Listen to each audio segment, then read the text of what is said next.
আচ্ছা দেখো সবাই, আমরা কি সেট নিয়ে কথা বলবো? আমরা হচ্ছে শক্তি সেট নিয়ে কথা বলবো।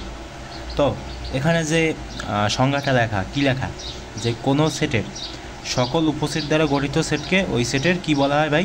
শক্তি সেট বলা হয়।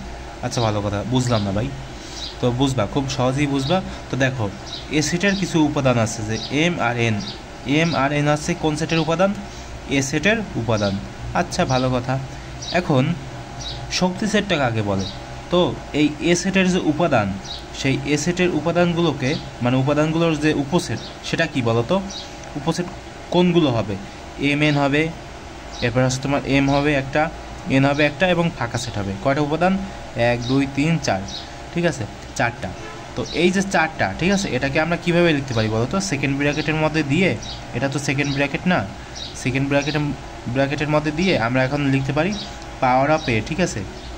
মানে এই যে উপাদানগুলো না, এই সব উপাদানগুলোই হচ্ছে তোমার এ সেটের কী সেট, মানে কী সেট বলো তো? শক্তি সেট।